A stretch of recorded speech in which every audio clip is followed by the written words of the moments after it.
அவர்களிடத்திலிருந்தே question வருகிறது என்று சொன்னால் இன்றைக்கு சுன்னத்துல் ஜமாத்துடைய மக்கள் மட்டுமல்ல, தௌஹீத்வாதிகள்கிட்டயே விழிப்புணர்வு ஏற்பட்டாமே. தௌஹீத்வாதி அவங்க சொல்றாங்க, அவங்க அணி அவர்களிடத்திலிருந்தே விழிப்புணர்வு பெற்று அவர்களே இந்த அஹ்லு சுன்னத் வல் ஜமாத்தின் பக்கம் திரும்பிக் கொண்டிருக்கிறார்கள். இதற்கு விழிப்புணர்வே காரணம் என்று நான் கூறி, விழிப்புணர்வே என்ற தலைப்பும் நிச்சயம் நம்முடைய நடுவர் இன்ஷா அல்லாஹ் வழங்க இருக்கிறார் என்று கூறி வாய்ப்புக்கு நன்றி கூறி அமைகிறேன். நன்றி. வாஹிரு தவானா அல்ஹம்துலில்லாஹி ரப்பில் ஆலமீன். ஆனா இவருடைய விவாதத்திற்கு பிறகு இன்னும் விவாதம் நடைபெறவிருக்கிறது. இப்ப சொன்னார், இந்த மாவட்ட அப்படிங்கறதுல காலத்துக்கு போட்டனால மாவாட்ட அப்படின்னு வந்துருச்சுன்னு சொல்லி. இப்படிதான் சில பேர் போடுற இடத்துக்கு போட மாட்டாங்க, போடக்கூடாததுக்கு போட்டுருவாங்க. ஆசிரியர் பையனை கூப்பிட்டு நொண்டி அப்படி எழுதுறான் அப்படின்றாரு. அவன் அங்கேருந்து போய் நெண்டின்னு எழுதினான். ஏன்டா நெண்டின்னு எழுதின?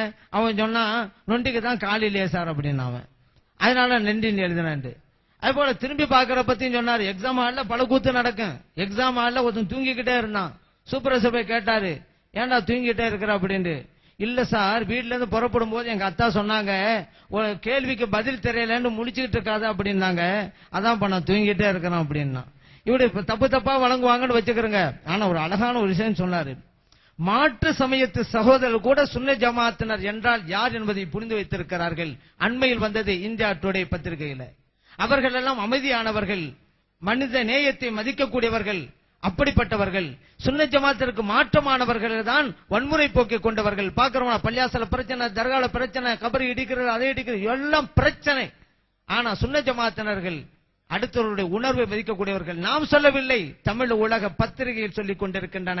வரலாற்று பதிவு என்பதை நினைவிலே வையுங்கள்.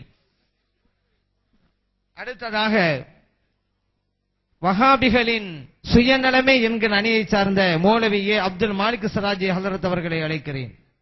அரவேறு சுன்னத் வல் ஜமாத் மஸ்ஜித் மதரசா பரிபாலன சபை நீலகிரி ஜும்மாவுடைய வசூலாக 500 ரூபாய் வழங்கியிருக்கிறார்கள். அடுத்து கோத்தகிரி சுன்னத் ஜமாத் பள்ளிவாசலுடைய ஜும்மா வசூலாக ரூபாய் 1500 வழங்கியிருக்கிறார்கள். அவர்களுக்கு மிக்க நன்றியை தெரிவித்துக் கொள்வதோடு அவர் எல்லோர் வளமும் பற்று நலமுடன் வாழ துஆ செய்கிறோம். அஸ்ஸலாமு அலைக்கும். அஸ்ஸலாமு அலைக்கும் வரஹ்மத்துல்லாஹி வபரகாத்துஹு. கண்ணியத்திற்கும் மரியாதைக்கும் உரிய மூமின்களே, ரமையான நடுவர் அவர்களே,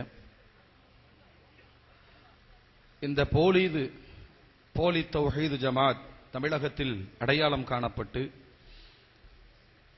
வேறறுக்கப்பட்டு அதனுடைய அடையாளம் இல்லாமல் மக்கள் மன்றத்திலிருந்து ஆக்கச் செய்தது அவர்களுடைய சுயநலம்தான் என்பதை மீண்டும் வலியுறுத்துகிறோம்.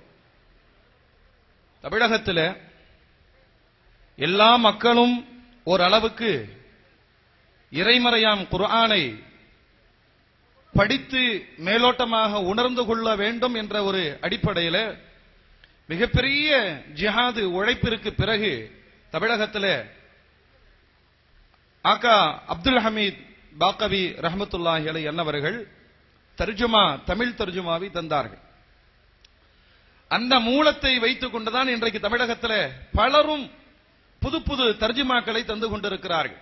அதில் இந்த போலி தௌஹீதுவாதிகள் எதைத்தான் விட்டார்கள் என்ற சித்தாந்தத்தில் குர்ஆனுடைய மொழியாக்கத்தில் எங்கெல்லாம் அவனுக்கு கீழ்ப்பாக்கம் என்று தோன்றுகிறதோ அந்த கருத்துக்களை எல்லாம் சொருகி இருக்கிறான். இதை நான் சொல்லவில்லை. தமிழகத்தில் எத்தனை இயக்கங்கள் இருக்கிறதோ இயக்கத்தார்கள் தன்னுடைய இயக்க தொண்டர்களுக்கு கூட்டம் போட்டு இவர் எழுதியிருக்கக்கூடிய குர்ஆன் முழுக்க முழுக்க தவறானது என்று இன்றைக்கு போதித்துக் கொண்டிருக்கிறார்கள். தமிழகத்தினுடைய மாநில ஜமாத் உலமா சபை அவர் எழுதிய குர்ஆன் முழுக்க முழுக்க அதனுடைய மொழியாக்கம் தவறானது என்றதை மக்கள் மன்றத்தில் பகிரங்கப்படுத்தியும் குர்ஆனுடைய சொல்லாடல்கள், அதாவது யாரை போலவும் நான் இருக்கக்கூடாது, யாரை போலவும் நான் இருக்கக்கூடாது என்ற தத்துவம் அவருக்கு. ஒருத்தர் வந்தாரு, ஹஜ்ரத் குழந்தைக்கு பேர் வைக்கணும், யாருமே வச்சிருக்காத பேர் சொல்லுங்க. ஹஜ்ரத் சொன்னாரு ஷைத்தான் வைடான். யாருமே வைக்காத பேரு தானே. இதுவரைக்கும் யாருமே செய்யாத ஒரு குழப்பத்தை நான் செய்ய வேண்டும் என்பதற்காக அல்லாஹ்வுடைய குர்ஆனில் கூட திரிபுகளை ஏற்படுத்தி அதில் தனது கருத்துக்களை நுழைத்து மாபாதக துரோக செயலை அல்லாஹ்வுக்கும் அல்லாஹ்வுடைய ரசூலுக்கும் இந்த உம்மத்திற்கும் செய்திருப்பது அவருடைய சுயநலம் என்பதை இன்றைக்கு சமுதாயம் வெள்ளிடைமடையாக உணர்ந்திருக்கிறது. அருமையானவர்களே, இன்னொன்றை சொல்லுகிறேன் நடுவர் அவர்களே, இந்த இயக்கங்கள் தொடங்கப்பட்ட காலகட்டத்தில் தமிழகம் முழுவதும் சொன்னார்கள், குர்ஆன் ஹதீஸினுடைய சத்தியத்தை நிலைநாட்டுவதற்காக நாங்கள் இந்த இயக்கங்களை தொடங்கி இருக்கிறோம். அல்லாஹ்வின் மீது ஆணையாக அரசியலுக்கு வரமாட்டோம் என்று சாபம் செய்தார்கள், சபதம் செய்தார்கள், சத்தியம் செய்தார்கள். சத்தியத்தை முறிச்சா என்ன கஃபாரா? உலமாக்களுக்கும் தெரியும், நடுவருக்கும் தெரியும். அரசியலுக்குள் வரமாட்டோம் என்று சத்தியம் செய்தார்கள். அதைத்தான் இளைஞர்கள் நம்பனா. இன்றைக்கு அந்த இளைஞர்கள் கூட்டங்களை அடமானம் வைத்து சின்ன பதவிகளுக்காக போட்டி போடுகிற நரிகளாக மாறிவிட்டத சுயநலத்தை இளைஞர்கள் பார்த்திருக்கிறார்கள். தௌஹீத் தரைமட்டமாகிவிட்டது. அருமையான நடுவர் அவர்களே, உலகம் முழுவதும் தமிழ் பேசுகிற மண்ணில் தௌஹீதை நிலைநாட்ட போன அவர் இலங்கை மண்ணில் விரட்டி அடிக்கப்பட்டார். மலேசியாவில் இருந்து திருப்பி அனுப்பப்பட்டார். சத்தியவாதிக்கு இது சோதனை நடக்குமா? ஒரு சுயநலவாதியை விரட்டியது மலேசிய மண்ணும் இலங்கை மண்ணும். அது மாத்திரமல்ல, கடைசியாக ஒன்றை சொல்லுகிறேன், தமிழகம் மாத்திரமல்ல உலகம் முழுவதிலேயும் நமது பெண்களை கண்ணின் இமையாக போற்றிய அந்த கலாச்சாரத்தை தெருவுக்கு கொண்டு வந்து நிறுத்தினார்கள். பெண்களை போராட்டத்தில் தான் பாதிக்கப்படக்கூடாது என்பதற்காக பெண்களை கேடயமாக பயன்படுத்தி இன்றைய நவநாகரிக உலகத்தில் நமது பெண்களுக்கான கௌரவத்தை, கண்ணியத்தை தெருவுக்கு கொண்டு வந்து சீர்குலைத்த மகா பாவிகள் இந்த போலி தௌஹீத்வாதிகள் என்ற சுயநலம் வெளிப்பட்டதினால் தமிழகத்தின் மண்ணில் அது தரைமட்டமாயிருக்கிறது என்ற வாதங்களை வைத்து வாய்ப்பளித்தமைக்கு நன்றி கூறி விடைபெறுகிறேன். அஸ்ஸலாமு அலைக்கும் வரஹ்மத்துல்லாஹி வபரகாத்துஹு. அன்பார்ந்த பெரியோர்களே, காலம் கருதி இத்தோடு விவாதத்தை நாம் பூர்த்தி செய்து கொள்கிறோம். இன்ஷா அல்லாஹ் தீர்ப்பு விரைவில் வெளிவர இருக்கிறது. இப்ப நல்ல முறையில் வாதத்தை எடுத்து வச்சாங்க.